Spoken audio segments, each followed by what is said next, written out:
Hai sahabat pembelajar, perkenalkan saya Wida dari Tadris Matematika IAIN Syekh Nurjati Cirebon. Kali ini saya akan menyampaikan ada apa aja sih dalam trigonometri itu dan kaitannya dengan kehidupan sehari-hari. Nah, apa sih trigonometri itu sendiri? Trigonometri adalah ilmu yang mempelajari tentang perbandingan panjang sisi dan ukuran sudut-sudut pada segitiga. Nah, ada apa aja sih dalam trigonometri itu? Jadi, dalam trigonometri itu ada perbandingan trigonometri. Nah, tentunya ada konsep perbandingan trigonometri yang didasarkan dengan segitiga siku-siku, seperti pada gambar berikut dan juga rumusnya. Jika segitiganya tidak siku-siku, lalu bagaimana sih cara menghitungnya? Nah, itu bisa menggunakan rumus aturan sinus, kosinus, dan tangen, yaitu aturan sinus.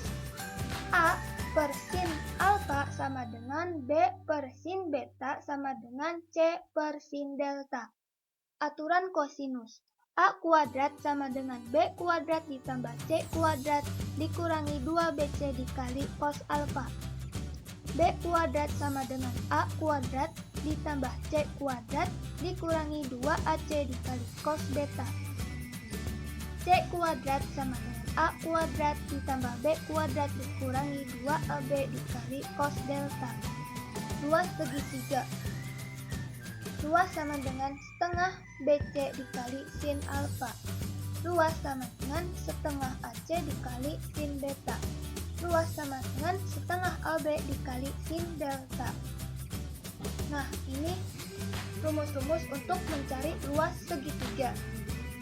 Nah, adapun aturan tangen yaitu A dikurangi B per A plus B sama dengan tan A dikurangi beta alfa dikurangi beta per 2 dibagi tan alfa ditambah beta per 2 A min C per A plus C sama dengan tan alfa dikurangi delta per 2 dibagi tan alfa ditambah delta per 2 B min C per B plus C sama dengan tan beta dikurangi delta per 2 dibagi tan beta ditambah delta per 2. Selain itu, materi dalam perbandingan trigonometri ada yang namanya mengukur besaran sudut. Nah, dasar untuk mengukur besaran sudut itu seperti lingkaran yang dibagi menjadi 4 bagian yang dinamakan kuadran, yaitu kuadran 1, 2, 3, dan 4. Kuadran 1, sin konstan, semuanya bernilai positif. Kuadran 2, yang bernilai positif hanya sin, sisanya bernilai negatif. Kuadran 3, yang bernilai positif hanya tan, sisanya bernilai negatif. Dan kuadran 4, yang hanya bernilai positif adalah cos, sisanya bernilai negatif, yaitu sin dan tan. Nah, di sini ada kata semua sindikat tangan kosong. Nah, ini maksudnya adalah semua sin, tan, dan cos itu bernilai positif. Nah, ini itu untuk memudahkan dalam menghafalkan rumus.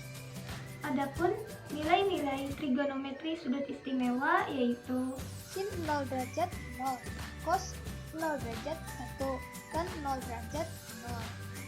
Nah, berarti untuk sin 90 derajat berarti 1, cos 90 derajat berarti 0, dan tan 90 derajat berarti tak terdefinisi atau tak hingga. kaitannya dengan kehidupan sehari-hari, yaitu untuk mengukur jalan yang sedang diperbaiki, mengukur ketinggian pohon, menara, ataupun pegunungan. Sudut berelasi. Sudut berelasi adalah sudut yang memiliki hubungan antara satu dengan yang lain, seperti hubungan jumlahnya atau selisih. Misal sudut A derajat dapat dikatakan berelasi dengan sudut-sudut yang besarnya 90 derajat plus A derajat, dan seterusnya. Adapun yang termasuk sudut berelasi yaitu pertama, perubahan fungsi dan tanda. Nah, tanda positif atau negatif sesuai kuadran. Berubahnya itu sesuai kuadran. Untuk sudut 180 derajat plus minus alfa dan 360 derajat plus minus alfa itu fungsinya tetap. Sedangkan untuk sudut 90 derajat plus minus alfa dan 270 derajat plus minus alfa fungsinya berubah. Yang kedua ada sudut negatif. Yang ketiga ada sudut di kuadran 1. Yang keempat ada sudut di kuadran 2. Dan yang kelima ada sudut di kuadran 3. Dan yang keenam ada sudut di kuadran 4. Materi trigonometri berikutnya adalah identitas trigonometri. Identitas trigonometri merupakan suatu relasi atau kalimat terbuka yang di dalamnya memuat fungsi-fungsi trigonometri. Adapun rumus-rumus atau identitas-identitas yang sudah dibuktikan kebenarannya yaitu pertama, identitas dasar trigonometri. Yang kedua, jumlah dan selisih dua sudut. Yang ketiga, sudut rangkap. Yang keempat, sudut pertengahan. Yang kelima, penjumlahan. Dan yang terakhir adalah perkalian.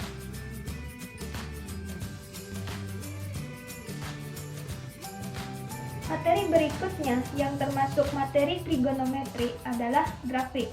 Grafik fungsi trigonometri adalah sebuah grafik yang mana fungsi-fungsi pembentuknya merupakan fungsi trigonometri, yaitu fungsi sinus, kosinus, dan tangen.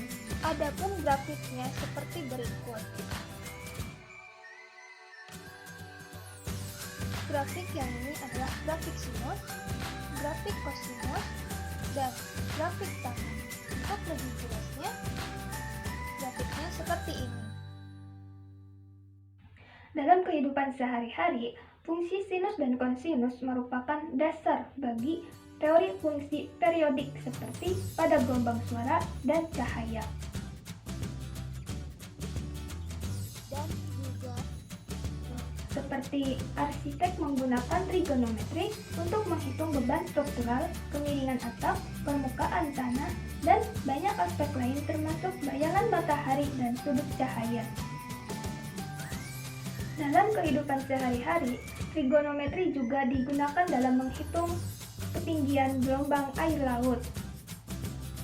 Selain itu, dalam trigonometri ada yang namanya persamaan dan ketidaksamaan trigonometri. Persamaan trigonometri, sin X sama dengan sin A, di mana X sama dengan A ditambah N dikali 360 derajat. Atau X sama dengan 180 dikurangi A ditambah N dikali 360 derajat. Cos X sama dengan cos A, di mana X sama dengan A ditambah N dikali 360 derajat. Atau X sama dengan negatif A ditambah N dikali 360 derajat. Dan itu ada tan X sama dengan tan A, di mana X sama dengan A ditambah N dikali 180 derajat, di mana N adalah bilangan bulat. Dalam pertidaksamaan trigonometri, ada penyelesaian masalahnya, yaitu tentukan pembuat nol fungsi. Buat tanda pertidaksamaan menjadi persamaan. Setelah itu, langkah yang kedua, tentukan penyelesaian. Nah, dengan cara buat garis bilangan dan uji titiknya. Atau bisa juga menggunakan bantuan grafik.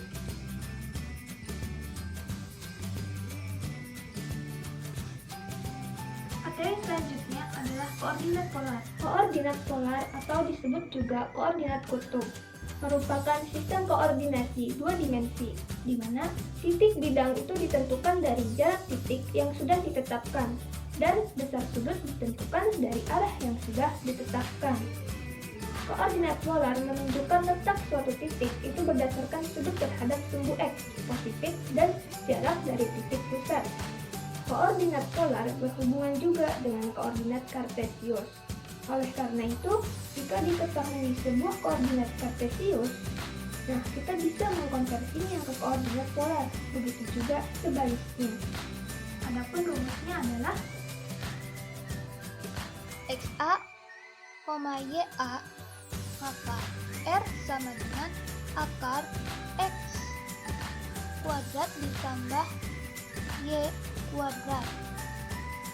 Atau alfa sama dengan tan pangkat minus 1 dikali YA per XA. dalam sehari-hari kebanyakan menggunakan koordinat kartesius, yaitu dalam menggambar denah dan dalam bidang penerbangan agar pesawat tidak saling bertabrakan dengan pesawat lain. Kesimpulannya dapat dilihat dari map berikut.